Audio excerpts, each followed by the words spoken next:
Everyone, তোমাদের সাথে সরস্বতী পুজোর ঠাকুরটা আনার জন্য যে ভিডিওটা করেছিলাম সেটা শেয়ারই করতে পারছি না, একটু ব্যস্ততার কারণে। যাই হোক, ভাবলাম ভিডিওটা যখন করেছি একটু শেয়ার করে নিই। তো দেখো, এই পালের এখানে চলে এসেছিলাম আমরা শুক্রবার দিন রাতে, আমরা তিনজনই। তো তোজো এসেছিলো আমার সাথে। ও তোমাদের দাদাভাই একটা ঠাকুর এখানে পছন্দ করে রেখে গেছিলো, তো সেই ঠাকুরটাই আমি নিতে এসেছিলাম। আর বোনটা, যেহেতু আমি গাড়িতে এসেছিলাম, বোনটা সেই ঠাকুরটা আমাকে গাড়িতে তুলে দিচ্ছিলো। তো ঠাকুরটা নিয়ে চলে এলাম। একটু ব্যস্ততার কারণে ভিডিওটা যে তোমাদের সাথে শেয়ার করব সেটা করেই ওঠা হচ্ছে না, ভাবলাম আজকেই শেয়ার করি।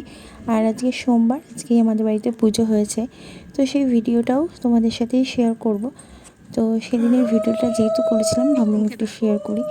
তো এই যে ঠাকুর যেদিন নিয়ে এসেছি সেদিন মাকে ভিডিওটা মানে ঠাকুরটা দেখাচ্ছিলাম, মুখটা খুবই সুন্দর হয়েছে। আর আমাদের বাড়িতে যখনই ঠাকুর আসে মানে মা শঙ্খপু দেয়। তো আমাদের এটা নিয়ম যে ঠাকুর ঘরে আসলে শঙ্খপু দিয়ে মাকে বরণ করে নিতে হয়। তো তোমাদের দাদাভাই দেখো এখন ঠাকুরের মুখটা দেখাচ্ছিল খুলে, খুবই সুন্দর হয়েছে ঠাকুরের মুখটা। তো যখন মাকে সাজাবো তখন আরও ভালো লাগবে। আমাদের ঠাকুরটা কেমন লাগলো অবশ্যই জানিও, আর ভিডিওটা লাইক করে দিও, ফলো করো। Tata, good night.